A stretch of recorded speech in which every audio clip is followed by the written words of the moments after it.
Nous allons corriger aujourd'hui un autre exercice qui est proposé par un autre abonné. On considère le modèle statistique paramétrique dont la variable aléatoire générique x est discrète de loi définie pour k appartenant à l'ensemble n par, donc la loi est définie de la façon suivante. Probabilité que grand x soit égal à k est égal à θ à la puissance k sur 1 plus θ à la puissance k plus 1. Où θ ici est un paramètre qui est positif. La première question, on vous dit de montrer que l'espérance mathématique de grand X est égale à θ et la variance de grand X est égale à θ carré plus θ.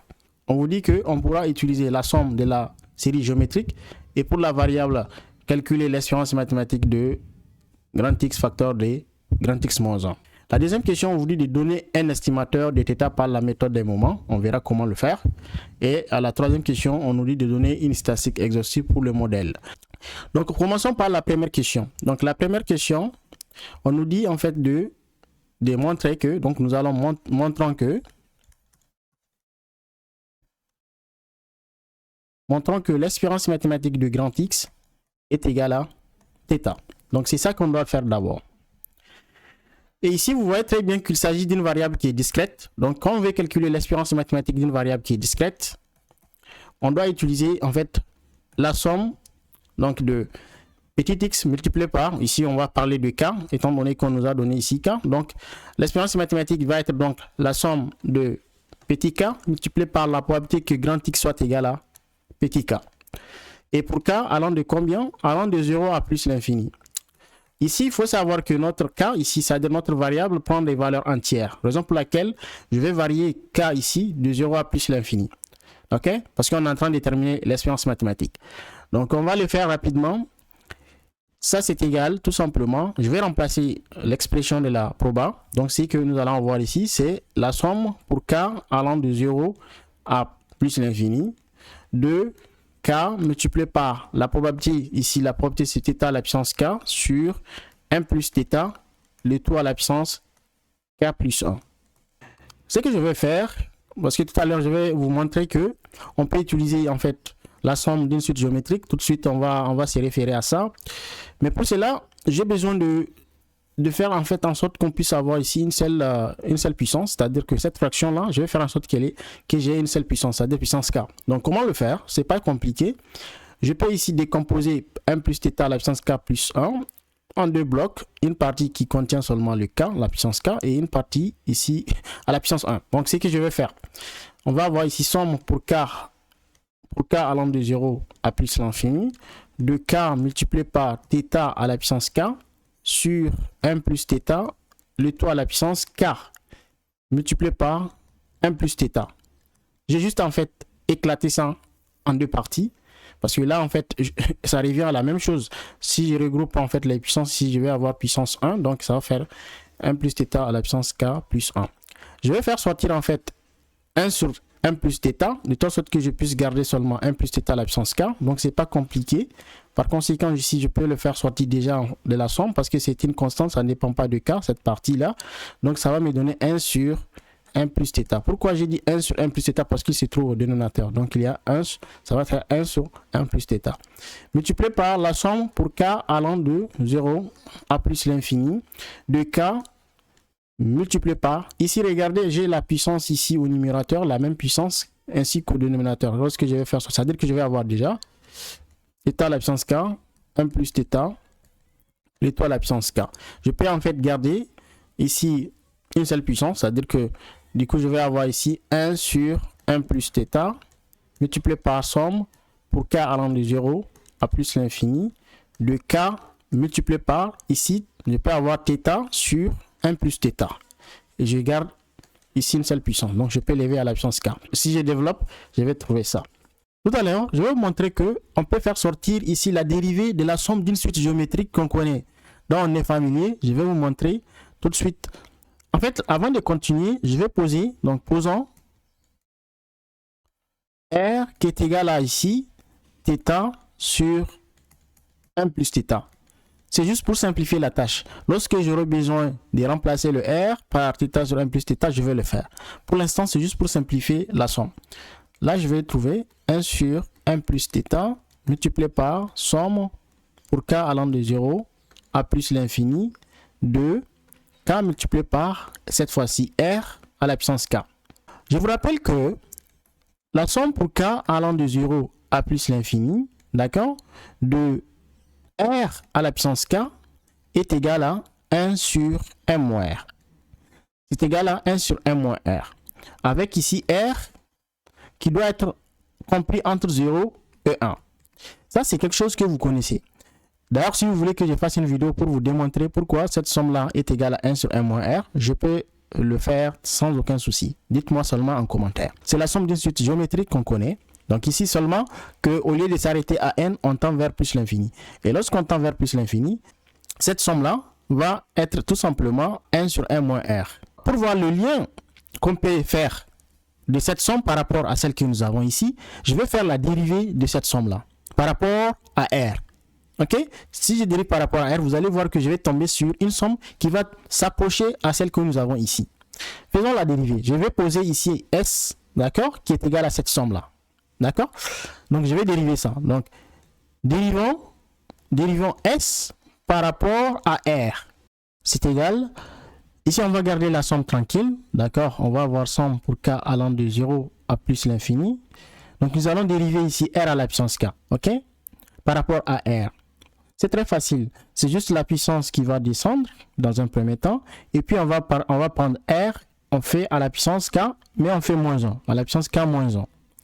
Voilà la dérivée de r à la puissance k par rapport à r. Donc, la dérivée de la somme, de cette somme-là par rapport à r, est égale à cette somme que nous venons de trouver. Vous voyez comment cette somme est proche de celle que nous avons. La seule différence, c'est que nous avons ici k à la puissance moins 1, alors qu'ici, nous avons à la puissance k. Dans tous les cas, on peut gérer ça. Vous allez voir pourquoi je suis en train de vouloir s'intéresser à la dérivée. Tout de suite, vous allez voir l'intérêt. Mais faisons en sorte qu'on puisse faire sortir la dérivée ici au niveau de cette somme. Donc, il me faut ici k à la puissance moins 1. Donc, il me faut ici r à la puissance k moins 1. Donc, j'ai déjà r à la puissance k, il me manque moins 1. Mais c'est facile pour trouver ça. Je vais faire ici, on va garder 1 sur 1 plus θ, multiplié par la somme pour k allant de 0 à plus l'infini. De k multiplié par r à la puissance k, je vais faire moins 1 plus 1.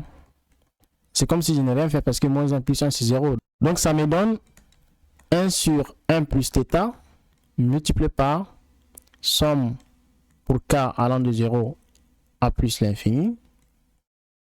De k multiplié par r à la puissance k moins 1 cette fois-ci, mais multiplié par, bon je peux éclater ça en deux parties, multiplié par r à la puissance 1, parce qu'il y a ici plus 1.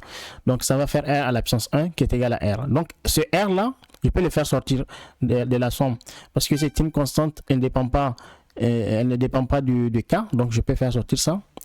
Et en faisant sortir ça, je vais avoir, donc ici, on va avoir r, et le r-là va sortir r sur 1 plus θ, somme pour k allant de 0 à plus l'infini, de k multiplié par r à la puissance k moins 1. Donc, vous voyez très bien que la somme que j'ai considérée ici, là, c'est sa dérivée. C'est sa dérivée que j'ai ici. Donc là, c'est r sur 1 plus θ, multiplié par la dérivée de la somme que je vous ai considérée ici, cette somme-là. La dérivée par rapport à r.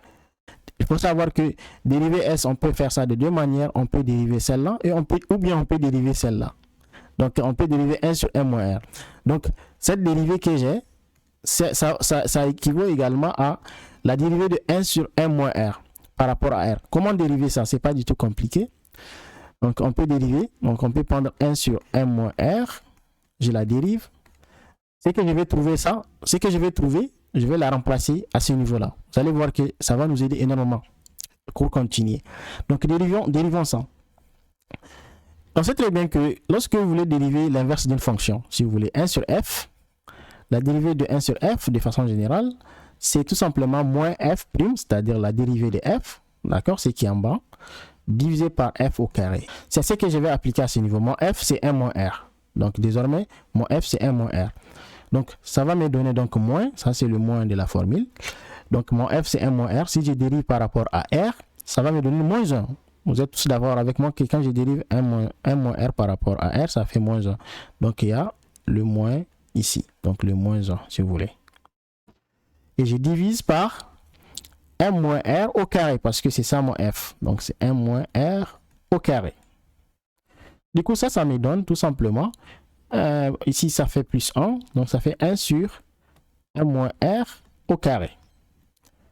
Il s'agit toujours de la dérivée de S par rapport à R. Ok, c'est la deuxième manière de dériver S, parce que je vous ai dit que S est égal à aussi 1 sur 1 moins R. Donc, on peut dériver cette somme, tout comme on peut dériver ça. Moi, ce qui m'intéresse, c'est la dérivée, cette dérivée-là, parce que ça simplifie la tâche carrément, parce que vous allez voir tout de suite que les choses vont se simplifier. Donc, je vais remplacer la dérivée de S par rapport à R par l'expression 1 sur 1 moins R au carré. Je vais trouver donc R sur 1 plus θ multiplié par 1 sur 1 moins R au carré. Il faut savoir que c'est toujours l'espérance mathématique de x que je suis en train de chercher dès le début, vous voyez. Donc, il ne faut pas l'oublier. C'est ce que je suis en train de déterminer. On y va. On est presque arrivé. Vous savez que j'ai posé R qui est égal à θ sur 1 plus θ. Donc, je vais remplacer maintenant R par son expression. Donc, je remplace R par son expression. Ça me donne... Donc, je vais avoir ici θ sur 1 plus θ. OK? C'est ça le R. Le tout divisé par 1 plus θ. D'accord? J'ai remplacé R par son expression. Je multiplie par 1 sur 1 moins R. Mon R, c'est toujours θ sur 1 plus θ. Il ne faut pas oublier élevé au carré. On y va. Donc, on va trouver... Déjà ici, j'ai une fraction ici, θ sur 1 plus θ sur 1 plus θ. Ça me donne θ sur 1 plus θ au carré. En fait, c'est juste cette partie-là. OK? Multiplié par, maintenant je vais gérer ce qui est à ce niveau. C'est 1 sur... Là, en fait, si vous réduisez au même dénominateur, vous savez très bien que ça va me donner... Là, il faut multiplier 1 par 1 plus θ. On divise par 1 plus θ pour avoir le même dénominateur. Donc, je vais avoir 1 plus θ, si vous voulez, sur 1 plus θ. C'est au niveau de 1. Moins θ sur 1 plus θ. Élevé au carré. On y va. Ça me donne θ sur 1 plus θ au carré, multiplié par... Maintenant, comme ils ont le même dénominateur, je peux... tout simplement faire 1 plus θ et je fais moins θ. 1 plus θ moins θ, ça va donner 1, vous savez, au niveau numérateur. Ça va faire 1. Donc là, je vais avoir 1 sur 1, bien sûr, divisé par, là on garde un seul dénominateur, c'est 1 plus θ. Élevé au carré, hein, parce que on avait un carré ici. On est presque arrivé, donc je vais avoir θ sur 1 plus θ au carré, multiplié par... Là, je vais avoir 1 sur 1 plus θ au carré. J'ai juste développé. Donc, ça revient à la même chose. Maintenant, il s'agit de l'inverse de 1 sur 1 plus θ au carré. Donc, ça va faire θ sur 1 plus θ au carré multiplié par l'inverse de 1 sur 1 plus θ au carré parce qu'il s'agit de ça. Donc, ça me donne 1 plus θ au carré. Je peux simplifier par 1 plus θ au carré. Donc, vous trouvez ici θ. On vient de prouver que l'espérance mathématique de x est bien égale à θ. Et c'est ce qu'on vous a demandé au niveau de la question, de le démontrer. On vient de démontrer ça. Dans la question, c'était de montrer que l'espérance mathématique de x est égale à θ. Il nous reste maintenant à déterminer la variance de x. On va démontrer que c'est égal à θ carré plus θ. On vous a proposé ici, on vous a dit que pour la variance, vous pouvez calculer l'espérance mathématique de x facteur de x moins 1. Vous allez voir pourquoi on vous propose, en fait, on verra tout de suite l'intérêt de déterminer l'espérance mathématique de x facteur de x moins 1 dans un premier temps. Vous allez voir que ça peut vous faciliter, c'est une manière de procéder. Mais avant de continuer, je vous rappelle déjà que la variance d'une variable aléatoire x est tout simplement égale à espérance mathématique de x carré moins espérance mathématique de x élevé au carré. OK? Ça, c'est la définition de la variance d'une variable aléatoire x. Déjà, nous connaissons l'espérance mathématique de x. Ce que nous ne connaissons pas, c'est l'espérance mathématique de x carré. On vous a fait une proposition. On vous a dit, déterminez d'abord cette espérance mathématique. Espérance mathématique de x facteur de x moins 1. On vous dit de déterminer l'espérance mathématique de x facteur de x moins 1. Ce n'est pas pour rien, vous allez voir. Déjà, si je développe, vous allez voir à quoi ça ressemble. C'est l'espérance mathématique de... Si je développe, c'est x fois x, ça fait x carré. x ici multiplié par ici, moins 1, donc ça fait moins x. Vous voyez déjà, si vous développez en utilisant la linéarité de l'espérance mathématique, on va trouver que c'est l'espérance mathématique de x carré moins espérance mathématique de x. Pourquoi on veut que vous déterminez cette espérance mathématique? Parce que on va voir que en fait déterminer ça va être plus facile. On va le faire tout de suite. Par contre, ce que vous devez comprendre, c'est que en trouvant ça, on peut tirer l'espérance mathématique de x carré. C'est ça l'objectif. Donc, une fois qu'on trouve ça, on va trouver par défaut l'espérance mathématique de x carré. Parce que ça, on connaît ça. Déterminons maintenant donc l'espérance mathématique de x facteur de x moins 1. C'est pas compliqué, c'est tout simplement somme pour k allant de 0 à plus l'infini. Et là, ici, mon x, je vais considérer ça ici k, et je multiplie par k moins 1. Et en ce moment, on multiplie par la probabilité que grand x soit égal à k. C'est en fait parce que nous sommes en train de déterminer l'espérance mathématique de x facteur de x moins 1, raison pour laquelle je prends k facteur de k moins 1. Ici, mon k remplace x. On y va, on va remplacer la proba. Donc ça fait somme pour k allant de 0 à plus l'infini de k facteur de k moins 1 multiplié par θ à la puissance k sur 1 plus θ, le tout à la puissance k plus 1. Je vais faire comme tout à l'heure, je vais faire sortir ici 1 plus θ, bien sûr parce que j'ai ici, je vais avoir une seule puissance à ce niveau, donc je vais dire que, je vais faire comme au niveau de l'espérance mathématique, c'est 1 sur 1 plus θ, ici c'est celui de la puissance ici plus 1, donc c'est ce qui va me permettre d'avoir 1 sur 1 plus θ, je vais faire sortir ça dehors, donc ça va me donner somme pour k allant de 0 à plus l'infini de k facteur de k moins 1, multiplié par, il va rester ici 1 plus θ à la puissance k, parce que je viens de faire sortir 1 sur 1 plus θ. Donc il y a 1 plus θ que j'ai fait sortir, donc ces plus 1 là va disparaître. Donc une fois que ça disparaît, θ et 1 plus θ auront la même puissance, et donc je peux les regrouper. Donc je vais trouver θ sur 1 plus θ, le tout à la puissance k. Même chose ici, je vais posons R qui est égal à θ sur 1 plus θ. D'accord? C'est pour simplement faciliter la compréhension.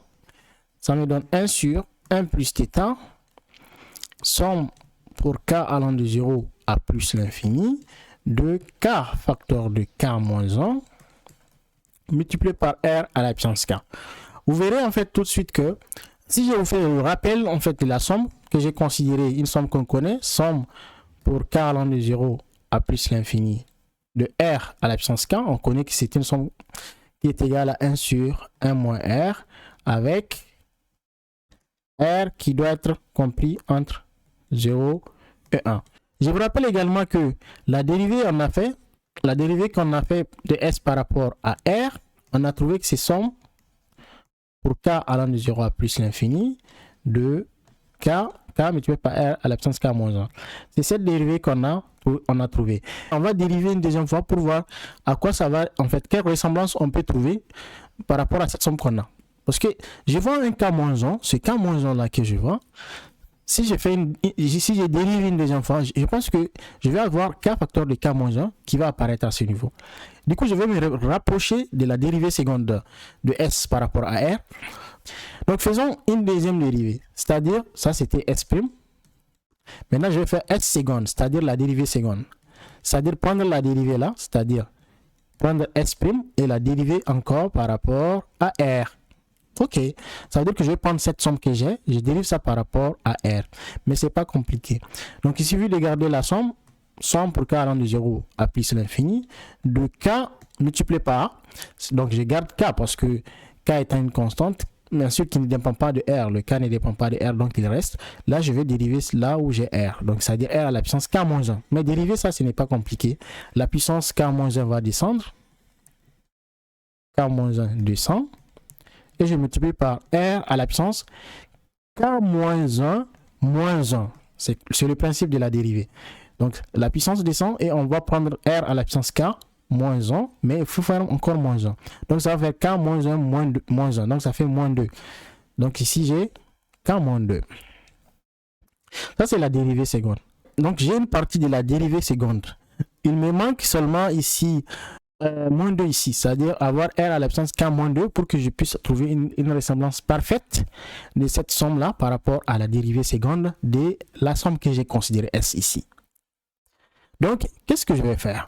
C'est pas compliqué, je peux faire sortir ici moins 2 très facilement. Ça, c'est 1 sur 1 plus θ multiplié par la somme pour k allant de 0 à plus l'infini de k multiplié par k moins 1 multiplié par R à la puissance k moins 2 plus 2. C'est comme si je n'ai rien fait parce que moins 2 plus 2, ça fait 0. Mais en faisant ça, vous allez voir, ça va tout de suite dégager la dérivée. Donc, allons-y. On va trouver ici 1 sur 1 plus θ multiplié par somme pour k allant de 0 à plus l'infini de k facteur de k moins 1 multiplié par R à la puissance k moins 2 multiplié par R à la puissance 2. C'est-à-dire, j'ai juste décomposé en deux parties. Ce R carré ne dépend pas de K. Donc, c'est une constante ici. Vu que ça ne dépend pas de K, on va faire sortir ça. Dehors, donc, ça va me donner R carré sur 1 plus θ multiplié par la somme pour K allant de 0 à plus l'infini de K facteur de K moins 1. D'accord? K moins 1 multiplié par R à la puissance K-2. Et là, on voit très bien qu'il s'agit de la dérivée seconde de la somme S que j'ai considérée, cette somme remarquable que nous connaissons. Donc, on va remplacer cette somme-là par la dérivée seconde de la somme S. Donc, c'est la dérivée seconde. Donc, ça, c'est R au carré sur 1 plus θ. Vous voyez, c'est pas pour rien que j'ai dit que c'est la dérivée seconde de S parce que voilà, la ressemblance est parfaite. Là, donc, je multiplie par S seconde. C'est juste pour dire la dérivée seconde de la somme S. Mais c'est que vous devez comprendre, si je dois faire des simplifications, je dois en fait prendre 1 moins R et la dériver deux fois. L'expression que je vais trouver, je peux la remplacer ici. Donc, prenons 1 moins R et la dériver combien de fois? Deux fois. Je vous rappelle déjà qu'on a fait une dérivée première pour 1 sur 1 moins R au niveau de la détermination de l'expérience mathématique. Vous vous rappelez, on a trouvé que c'était 1 sur 1 moins R au carré. C'est exactement ce que nous avons trouvé. Donc, on va utiliser 1 sur 1 moins R au carré. On va la dériver une deuxième fois. C'est parce qu'on est en train de chercher la dérivée seconde. Donc, c'est pas compliqué. On peut faire ça ici rapidement. Dans tous les cas, on va utiliser le même principe. Lorsqu'on dérive une fonction 1 sur f, donc ça va nous donner tout simplement moins f' sur f au carré, c'est-à-dire la dérivée de f, c'est ça, f'. Donc, c'est moins. Donc, on va utiliser la même chose. Donc, on va trouver d'abord, on va prendre le signe moins de la dérivée.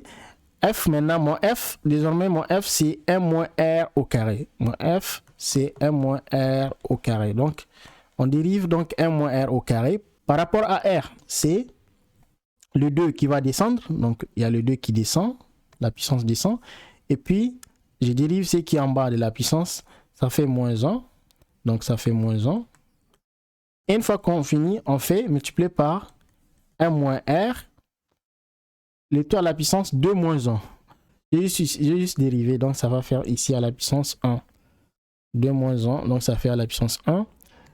Et là, une fois on finit, on divise par f au carré, c'est-à-dire on divise par 1 moins r au carré.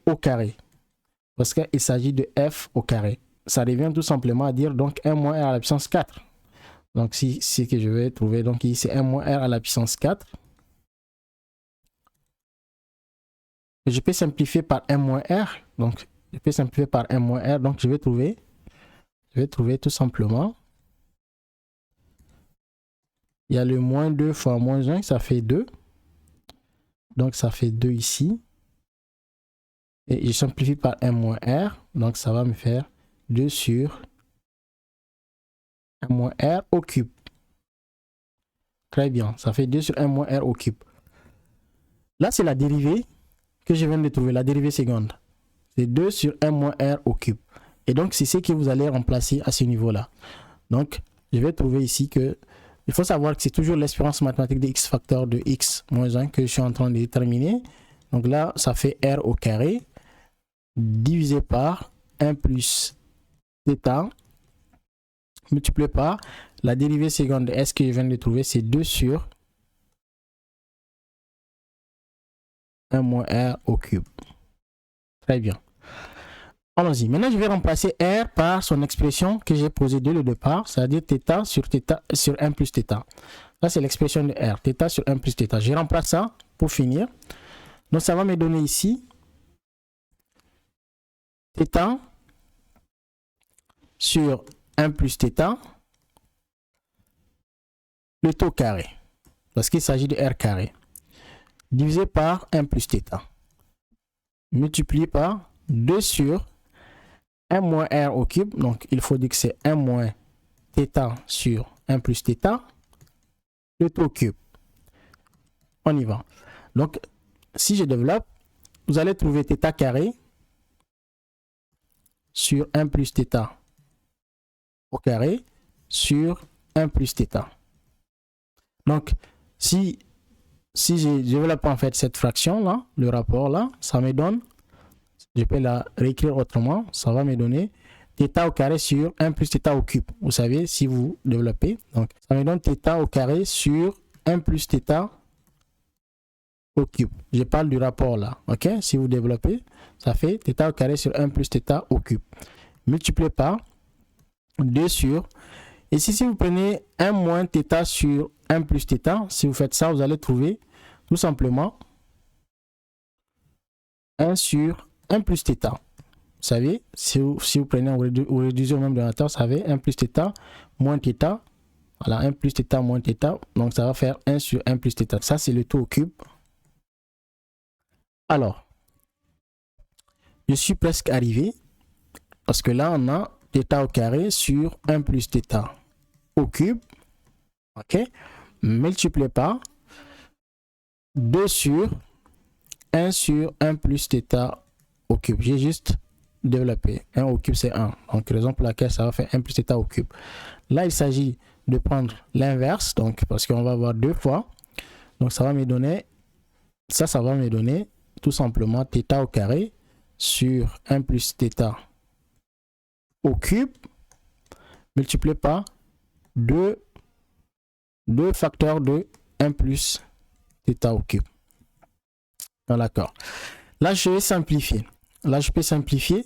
Je peux simplifier par quoi? Je peux simplifier par 1 plus θ au cube. Il va rester 2 fois θ au carré. Donc, l'espérance mathématique de x facteur de x moins 1, c'est tout simplement 2θ au carré. Je vous ai dit tout à l'heure que cette expression-là, elle est égale à quoi? Je vous ai dit que l'espérance mathématique de x moins 1, je vous ai démontré que c'est espérance mathématique de x au carré. Je vous ai dit de ne pas oublier moins espérance mathématique de x. C'était dès le début. Si vous partez voir, je vous l'ai fait dès le début. Si vous venez ici, vous allez voir que je voulais détailler. Donc, c'est ça. Mais je vous ai dit que mon objectif, c'est de trouver ça. Et je connais que, en fait, déjà, l'espérance mathématique de tout ça, je vous ai dit que c'est égal à 2θ carré. C'est 2θ carré. Donc, je suis presque arrivé. Je suis arrivé parce que là, je peux tirer espérance mathématique de x carré. Espérance mathématique de x carré, c'est tout simplement 2θ carré.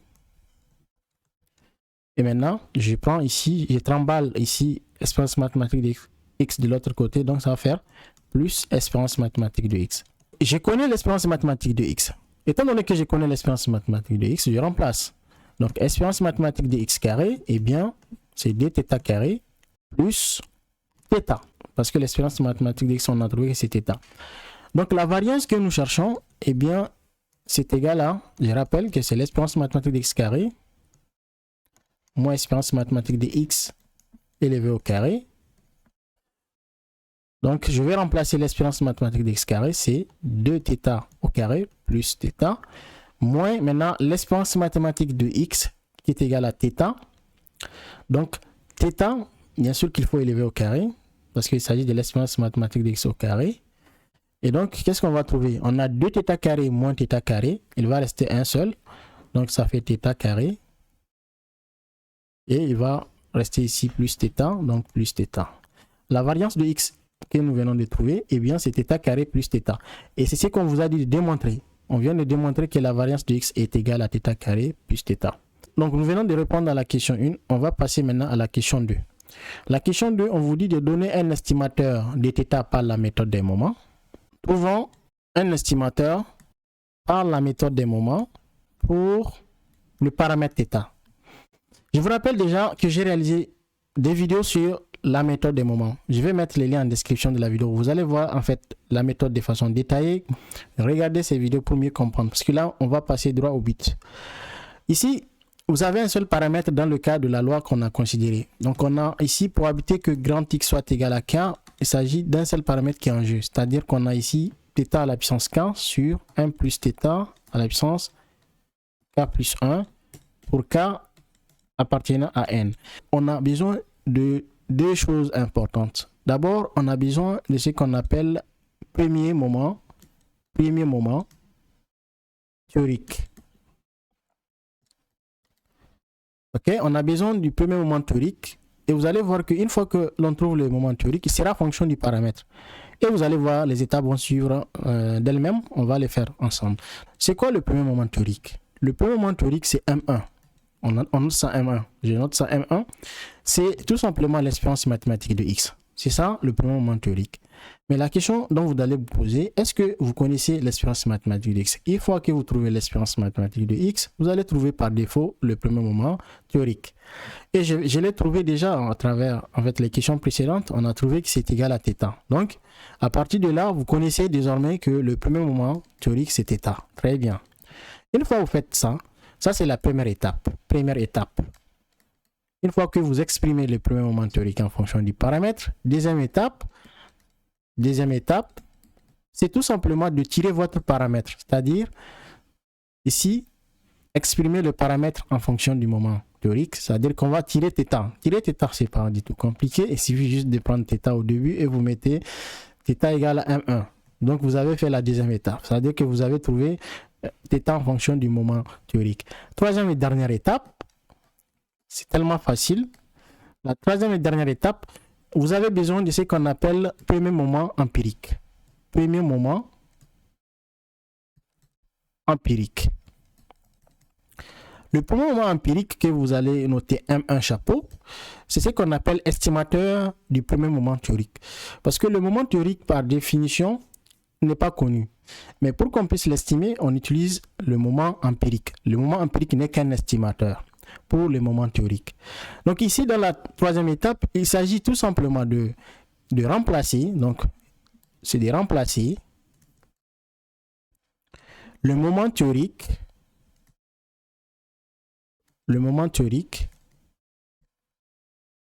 par le moment empirique. Bien sûr, dans l'expression de θ.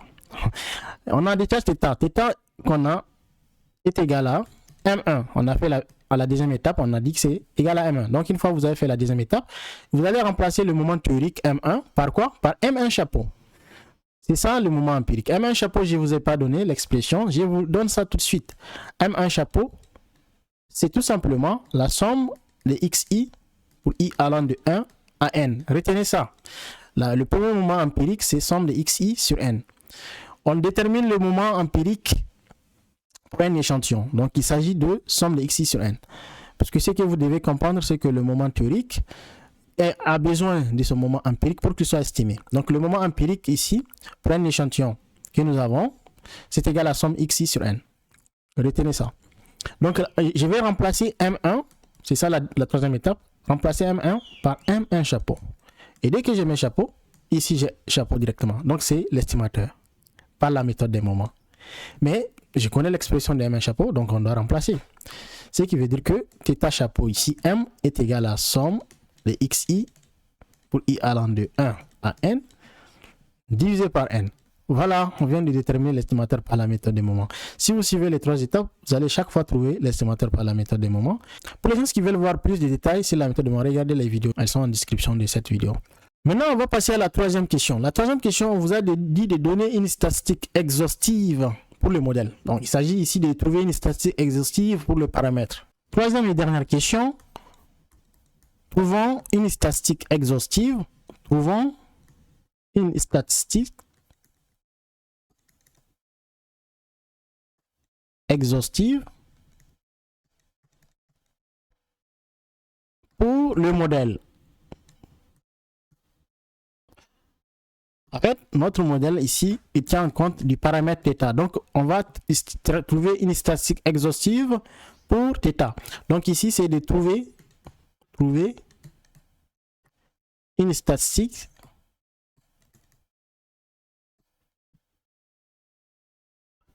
exhaustive pour θ. C'est ça l'objectif. Également, j'ai réalisé des vidéos sur les statistiques exhaustives. Allez-y regarder, vous allez mieux comprendre en fait de quoi il s'agit quand on parle d'une statistique exhaustive. Je vais mettre les vidéos en description de cette vidéo. Veuillez regarder pour mieux comprendre. Ici, je vais utiliser une méthode, la méthode de la factorisation de la fonction de vraisemblance, une méthode dont j'ai déjà réalisé une vidéo. Allez-y regarder. Donc, on va utiliser une méthode qui s'appelle la méthode de la factorisation de la fonction de vraisemblance. Cette méthode consiste dans un premier temps de trouver ce qu'on appelle la fonction de vraisemblance. Ok? La fonction de vraisemblance. Il donne l'échantillon qu'on va considérer. De l'échantillon,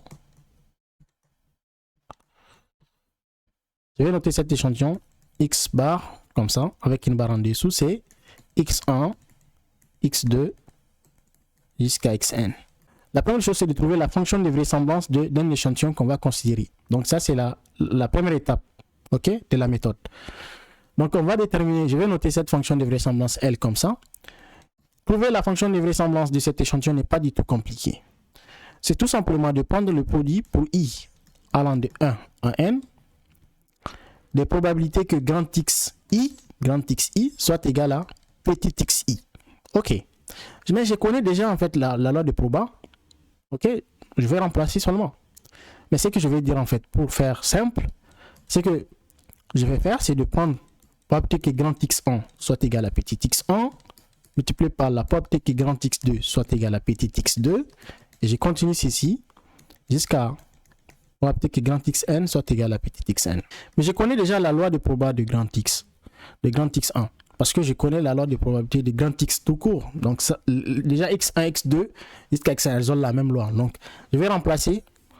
Donc ici, ça va me donner tout simplement θ à la puissance x1 au lieu de k, parce que en fait, rappelez-vous, j'ai probabilité que grand x soit égal à k, c'est θ à la puissance k sur 1 plus θ, le τ à la puissance k plus 1. Ici, mon k est tout simplement remplacé par petit x1, c'est ça. Donc, je vais avoir θ à la puissance petit x1 sur 1 plus θ, le τ à la puissance petit x1 plus 1, c'est le 1 que j'ai ici. Je continue. Je remplace la loi de proba de grand x2, donc ça va me donner θ à la puissance x2, bien sûr, sur 1 plus θ à la puissance x2 plus 1. Je continue jusqu'à la fin. θ à la puissance xn, je remplace la loi de proba de grand xn, donc je vais avoir θ à la puissance petit xn divisé par 1 plus θ à la puissance petit xn plus 1. Premier constat.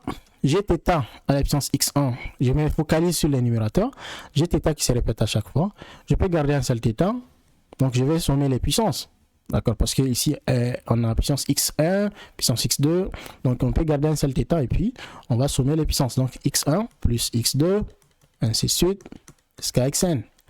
Voilà, et je divise par 1 plus θ qui se répète à chaque fois, vous voyez, à ces niveaux, jusqu'à la fin. Je peux garder un seul 1 plus θ. Donc, il faut savoir qu'il faut sommer les puissances. Mais en sommant les puissances, vous allez faire une remarque. On va avoir x1 plus x2 jusqu'à plus xn. Donc, je vais avoir x1 plus x2 jusqu'à xn. Mais en même temps, j'aurai aussi plus 1, plus 1, plus 1. On va sommer les 1. Donc, quelque part, vous allez avoir ici aussi des 1 qui vont se sommer. Plus 1. Plus 1, combien de fois? N fois.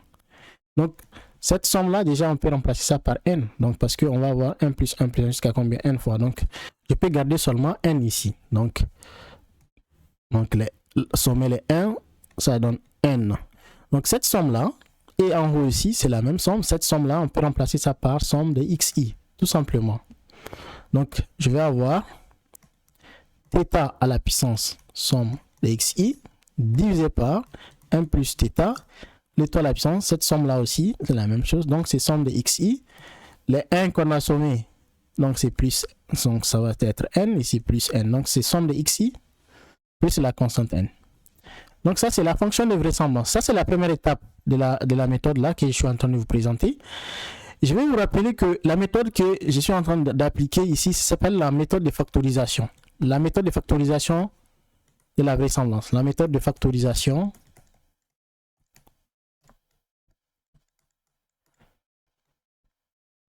de la vraisemblance. La fonction de vraisemblance.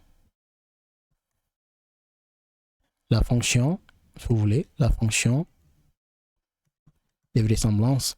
La méthode de factorisation des Fisher. Cette méthode va consister tout simplement à décomposer la fonction de vraisemblance en deux parties. Une partie qui va s'appeler G, une fonction G, qui dépend du paramètre θ et de la statistique qui sera appelée exhaustive, bien sûr, par la suite, si on arrive à faire cette factorisation. Donc, G dépendra du paramètre θ et la statistique qu'on va trouver, la statistique, je vais noter T, fonction de l'échantillon, multiplié par une autre fonction qui s'appelle H, qui dépend de l'échantillon. En fait, donc si on arrive à décomposer la fonction de vraisemblance en deux parties, une partie qui contient le paramètre et une partie qui ne contient pas le paramètre, pas du tout. Donc, il faut qu'on puisse en fait dégager ces deux fonctions-là. Une fois qu'on arrive à factoriser de cette façon, la statistique qui va se dégager va être appelée tout simplement statistique exhaustive. C'est aussi simple que ça. Donc, le challenge, c'est de pouvoir décomposer la fonction de vraisemblance en deux parties. Une partie qui contient le paramètre et qui va contenir probablement la statistique et une partie qui ne contient pas le paramètre. Donc, H ne doit pas dépendre du paramètre. C'est très important. On va le faire. Donc, je rappelle que la fonction de vraisemblance que je viens de trouver, c'est θ à la puissance somme de xi sur 1 plus θ à la puissance somme de xi plus n. Déjà, vous savez que cette partie que j'ai ici ne dépend que du paramètre. Je n'ai pas un autre moyen de faire sortir quelque chose. Si vous détaillez, vous pouvez détailler autant que vous voulez, vous allez voir toujours le paramètre θ qui va être là. Donc, là, ce que j'ai, c'est la fonction g que j'ai directement, parce que c'est la partie qui contient le paramètre. J'ai θ. Maintenant, elle est fonction d'une statistique que je vais vous montrer tout à l'heure.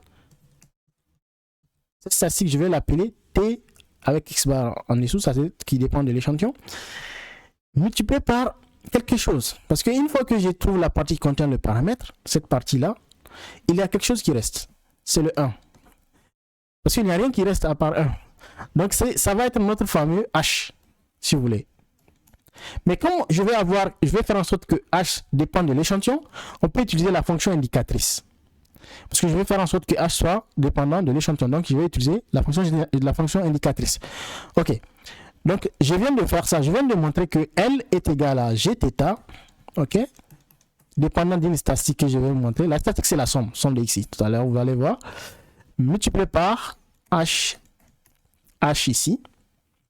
Avec Gθ, T, x bar, qui ne rend d'autre que tout simplement θ à la puissance t divisé par 1 plus θ à la puissance t plus 1. Mon t que je suis en train de considérer ici, c'est la somme. OK? Pourquoi je mets ici t fonction de x, fonction de l'échantillon? Parce que l'échantillon x avec une barre en dessous, c'est l'échantillon. Vous voyez bien qu'il dépend de l'échantillon parce qu'il s'agit des éléments de l'échantillon ici, la somme des éléments de l'échantillon. Maintenant, mon h dont je parlais ici, qui doit dépendre de l'échantillon, j'ai dit que c'est égal à 1. Mais il serait élégant de montrer que ça dépend de l'échantillon. Donc ici, il s'agit de prendre la fonction indicatrice. La fonction indicatrice, c'est tout simplement parler des éléments de l'échantillon. Les éléments de l'échantillon, c'est x1, x2, jusqu'à xn. Donc ici, il faut donner le domaine de x1. Le domaine de x1, c'est n. Comme on a dit que normalement, n doit être un entier naturel, donc c'est n croix n pour le cas de x2, croix n pour le cas de x3, ainsi de suite, jusqu'à la fin, croix n. Il y a une manière condensée d'écrire ça, au lieu de faire comme ça, au lieu de donner le domaine de définition de x1, x2, x1 de cette façon. On peut écrire tout simplement, on garde un seul n, on met n à la puissance, si vous voulez, n à la n. N pour dire en fait qu'on a n éléments ici, donc on a n éléments dans notre échantillon. Ça c'est la fonction indicatrice, la manière de l'écrire. D'accord. Donc on vient de montrer que on peut tout simplement décomposer la fonction de vraisemblance en deux parties, une partie qui contient le paramètre et une partie qui ne contient pas le paramètre. Une fois que vous faites ça, la statistique qui est dégagée est une statistique exhaustive. Une fois que nous arrivons à factoriser ça, la statistique qui se dégage est une statistique exhaustive. D'où la statistique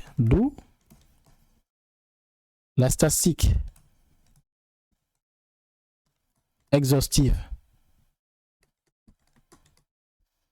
trouvée est, j'ai noté ça T, fonction de l'échantillon, c'est somme de xi pour i allant de 1 à n. Voilà donc la statistique qu'on vous a dit de trouver. Donc ça c'est la méthode de factorisation. Il faut juste factoriser la fonction de vraisemblance, et lorsque vous factorisez la fonction de vraisemblance, faites en sorte que ça soit en fait en deux parties, une partie qui contient le paramètre qu'on appelle g, t et g en fait qui fonctionne de θ, et une statistique doit dépendre d'une statistique. Vous allez voir que ça se dégage d'elle-même. Il suffit juste de prêter attention. Vous allez voir une statistique. Donc pour ceux qui veulent savoir en fait c'est quoi la notion de statistique exhaustive, allez-y regarder mes vidéos. C'est tout pour cette séance les amis. On se retrouve très prochainement dans une autre vidéo que je vais partager bientôt.